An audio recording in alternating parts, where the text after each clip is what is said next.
Buenas, ¿cómo están? No sé si serán buenos días, noches o tardes para ustedes.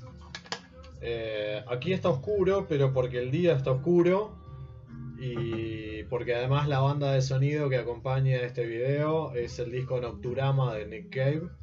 Espero que no moleste mucho el ruido de fondo, que no esté muy alto.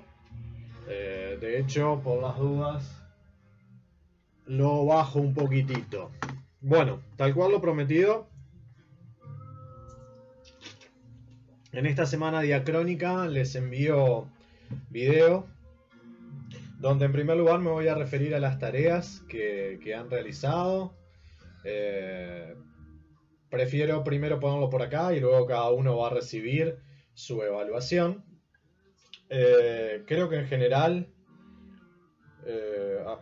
primero, para mí era muy importante esta tarea para ver cómo íbamos más allá de el intercambio con ustedes a nivel de los encuentros virtuales y de algún modo también el intercambio en los foros. En ese sentido, para mí fue un signo positivo leerlos. Creo que hay cosas que han quedado bastante firmes. Hay elementos que hemos discutido, que ustedes siguen discutiendo respecto a ideología, y me parece que es bueno y que es necesario. Es necesario para la educación, en términos generales. Como detalles a apuntar, digamos, pensando en pruebas y actividades futuras, realmente detalles, son cosas a mejorar, digamos. En algún caso, de repente, hubo una gran extensión en lo que es la parte descriptiva del video. Yo les diría que no se detengan tanto en eso, salvo cuando van a ejemplificar puntualmente alguna cuestión conceptual que ustedes ven reflejada, ya que de algún modo, bueno, lo que está ahí en el video ya lo conocemos, ¿sí? Es decir, es preferible que se enfoquen en el desarrollo conceptual. Sí, hacer referencias creo que está bien, pero que no sea eso el centro del trabajo, lo descriptivo respecto al video. Cuando digo al centro me refiero a una cuestión de extensión, porque obviamente el centro no lo fue. Luego, como un detalle importante también, decirles que a mí me parece bárbaro que ustedes acudan a otro tipo de materiales. Es más, creo que muestra cierto grado de inquietud y curiosidad, y que si lo utilizan bien es bienvenido. De todas formas, cuando ustedes acuden a otros materiales de internet o de lo que sea, deben hacer la cita correspondiente. A mí no me importa mucho si es con las normas APA o con nota pie de página o lo que sea. Eso me es irrelevante en la medida que haya una coherencia y que se cite con el mismo estilo. Pero la cita debe estar, porque de otro modo ustedes están haciendo pasar palabras de otros como palabras propias. O sea, eso es un plagio, ¿ah? Y además, de algún modo, eso puede llevarme a mí a mal pensar cosas. Creo que en un sentido innecesario, por lo menos que yo espero sea innecesario en gente de cuarto. Pero creo que mostraron haber comprendido el sentido marxista de la ideología, que es la dimensión negativa. Tal vez no se hayan expandido demasiado en el sentido positivo, en la dimensión positiva de la ideología, que es lo que aporta Ricoeur, fundamentalmente a través de los aportes de Gertz, las funciones de integración y de legitimación que tiene la ideología como cuestión necesaria para poder dar cuenta de lo social, que tiene una estructura fundamentalmente simbólica, ¿no? Luego, y a modo de cierre de este tema, contarles por qué para mí tiene especial importancia que en este curso de filosofía de la educación estén presentes los conceptos de ideología y de utopía. Creo que el concepto de ideología, por un lado, es esencial a la hora de tomar conciencia de lo educativo. ¿Qué quiero decir con esto? Habíamos dicho que la filosofía de la educación es una disciplina que tiene como objeto de reflexión, obviamente, la educación, y que intenta de algún modo responder la pregunta ¿para qué educamos?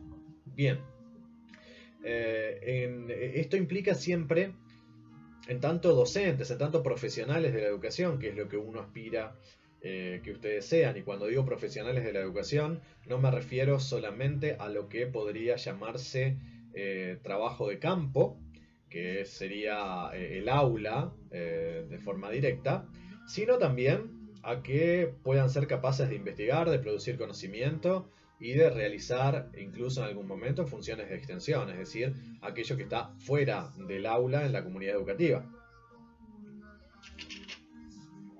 En cualquiera de estas tres áreas, esto implica un ingreso en el debate sobre lo educativo. Y el debate no me importa el grado que sea a nivel de medios de comunicación, sea a nivel sindical, sea con los estudiantes, sea un debate con uno mismo respecto a las propias prácticas que lleva adelante, necesariamente eso implica una toma de conciencia de las ideologías que atraviesan ese debate. Porque en un sentido, en una dimensión positiva, tenemos que tener claro que cualquier toma de decisiones, incluso las decisiones que uno no ha tomado, que son las referentes al programa que uno tiene que dar, bueno, es claro que ese recorte es un recorte ideológico. Es necesario, es la dimensión positiva del asunto, no tenemos más remedio. Nuestra visión sobre ese recorte es también ideológico. ¿Qué quiero decir?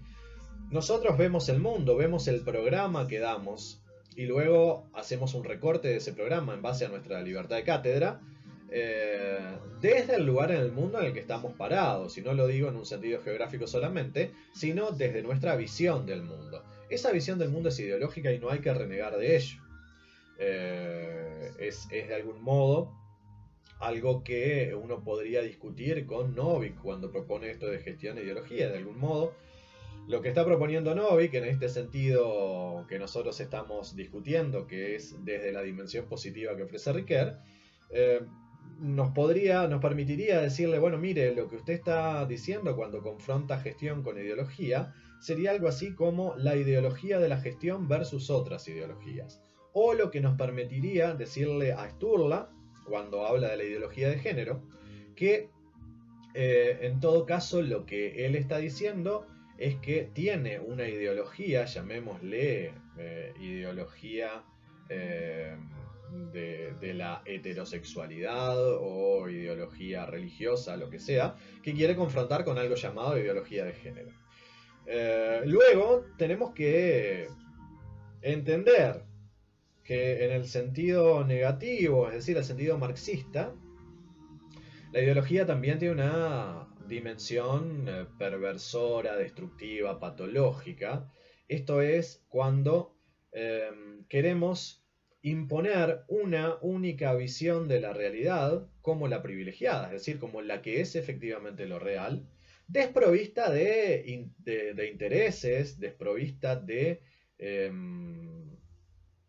objetivos puntuales referentes a una visión del mundo determinada. Claro, lo que tenemos que estar es en condiciones de dar cuenta de la dimensión negativa de una ideología. Es decir, si ustedes quieren enfrentarse a una ideología y entienden que tal visión de la realidad está equivocada, pues es deformadora de lo real y porque representa intereses de una porción de la sociedad y no lo que podríamos llamar el bien común, si es que esto existe, bueno, uno tiene que tener las herramientas necesarias y los argumentos para poder pelear en ese terreno, dar la pelea argumental y fundamentar por qué tal ideología es negativa. En general, cuando hacemos eso, claramente hablamos de ideologías que son de otros y no de la nuestra.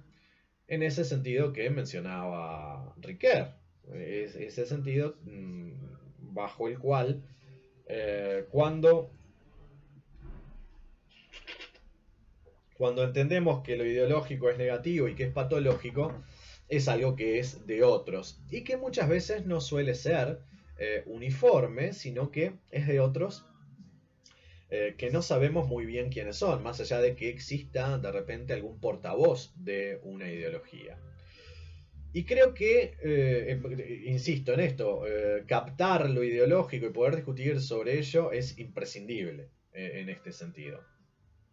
Y creo que luego, en un sentido, en otro sentido, pero que tiene una importancia similar, me parece que el rol de la utopía es algo que debería estar presente en la educación. Cuando digo el rol de la utopía, me refiero fundamentalmente a su dimensión positiva, es decir, no la ideología como evasión, sino la ideología como subversión de la realidad y como crítica radical de la sociedad. Creo que es allí donde pueden radicarse eh, las funciones de liberación y resistencia que Walter Cohen le daba a la filosofía de la educación. ¿Sí? Así que me parece que tener eso presente, es decir, lo utópico como un horizonte al cual de repente, como un horizonte que es ningún lugar, como algo a lo que no llegaremos, pero que nos implique un movimiento hacia ese lado, creo que es importante para un docente tenerlo porque sin lugar a dudas es algo que da lugar a la esperanza. Y si bien puede ser discutible lo que voy a mencionar, creo que es deber del docente, sobre todo cuando se enfrenta con generaciones menores, niños, adolescentes, llevar la esperanza bajo el brazo en el aula, aunque después cuando salga del aula haga otras cosas. Lo otro que quiero enfrentar en este momento son los aportes de Mónica y de Noelia en el foro eh, respecto a lo que estuvimos trabajando, porque me parece que son atendibles y creo que el foro es una vía interesante para realizar determinados planteos. Mónica aludía al quedarse en casa, habla de la nueva normalidad. Bueno, esa nueva normalidad, más allá de ser un oxímoron, creo que todavía no está implementado, sino que sería como una especie de horizonte. Y se pregunta si continuar y educar como si nada estuviera pasando. No es una forma de elaborar una utopía en el sentido de evasión. Eh, habla de una realidad negativa, de la peligrosidad del COVID, eh, y parecería que estaríamos retornando a la calle y plantea la nueva normalidad como una ideología. En ese sentido, lo decía yo, la normalidad no tanto como algo que está instalado, sino que se espera se instale, dado que todavía no se ha anunciado de forma concreta el regreso a las clases, porque eso lo haría el presidente esta noche. Bueno, desde ese punto de vista, contestarle a Mónica que a mí me parece que si tomo el planteo tal cual viene, es decir, que nosotros estamos educando como si no pasara nada, sí, yo creo que eso sería una utopía en un sentido negativo porque sería evasión. No sé si eso es lo que sucede, al menos no es lo que yo me planteo para esto que estamos haciendo, porque lo que estamos haciendo, o lo que yo estoy haciendo, porque lo voy a poner en primera persona, no es como si nada estuviera pasando, esto no es un curso presencial que se traslada automáticamente a la virtualidad, sino que esto es algo así como un, una situación de emergencia a la que estamos respondiendo. Y la respuesta que tenemos es virtual en este momento porque no tenemos otra por las condiciones que Mónica menciona. Y respecto a la nueva normalidad, sí, por supuesto que hay algo de ideológico en ello. En un sentido, en una dimensión positiva, sin duda, porque de alguna manera hay allí ciertos lineamientos que quieren tener, por un lado, la función de integración cultural, es decir, que existan nuevos funcionamientos sociales que nos permitan cierto grado de movimiento más allá de la peligrosidad, que es real. Hay que ver el grado, no me voy a poner a hablar de eso porque no sé, de la peligrosidad que tiene el bichito sí, claro que hay algo de ideológico allí. Luego estaría en nosotros el poder analizar y determinar si esa cuestión ideológica, en esa dimensión positiva y constitutiva de lo real, porque empezamos a ver lo real de un modo diferente, tiene también su grado de deformación, su grado de patología y convertirse de esa manera en una ideología ya con una dimensión negativa. Por ahí mis comentarios respecto a la observación de Mónica. Noelia hablaba de una doble interpretación de la utopía respecto a los momentos que estamos viviendo. Por un lado destructiva, en el sentido de que hay docentes que no hacen nada por cambiar la realidad. En cambio, hay otros docentes que no importa si lograrán algo con su esfuerzo, pero que al menos intentan y dejan mucho tiempo de su día pegados a la computadora, llevando adelante estrategias. No sé si lo que digo es correcto, dice Noelia. Yo creo que sí. Yo creo que una única situación puede tener las dos miradas. Creo que en el caso de la utopía, en este caso el problema es enfrentarnos a la situación que estamos viviendo como si fuera utópica. Recuerden que la utopía es un no lugar. Ahora bien, si la utopía que se nos presenta, es decir, como horizonte al cual caminamos, o como horizonte, o como lugar en el que queremos estar, es una situación donde lo educativo sea, entre comillas, normal, yo preferiría que más que normal fuera mejor, que tuviéramos otras relaciones intersubjetivas entre los integrantes de la comunidad educativa y entre eso a la interna, digamos, de la comunidad educativa, y también entre la comunidad educativa y el afuera.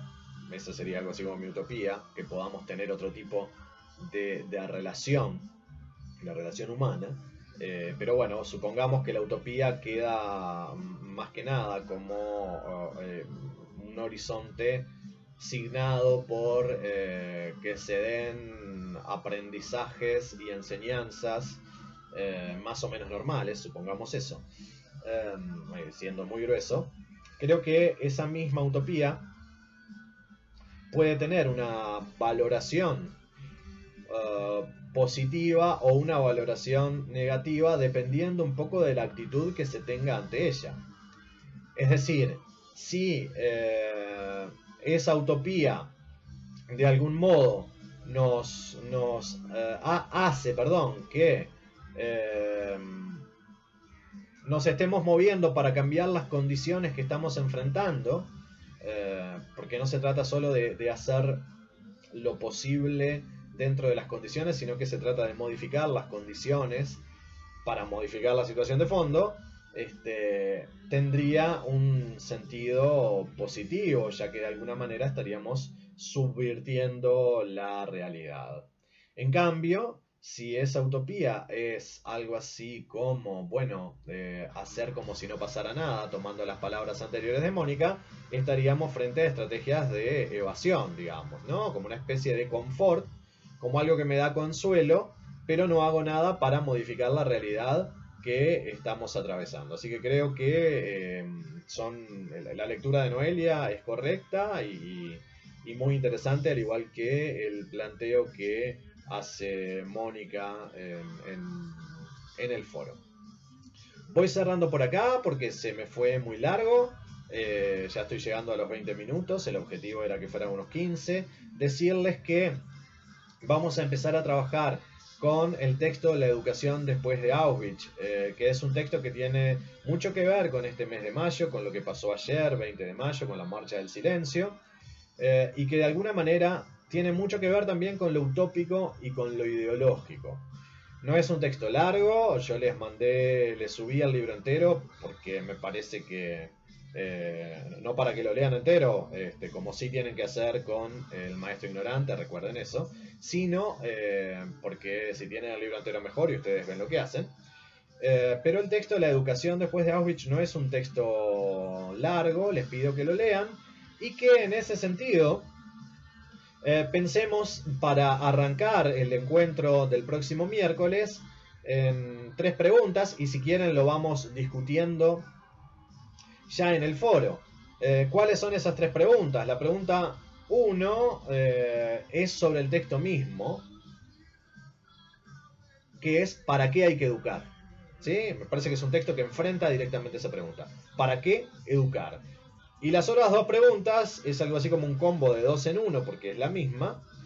¿Por qué sostener que este texto tiene una estrecha relación con lo ideológico, pero también con lo utópico?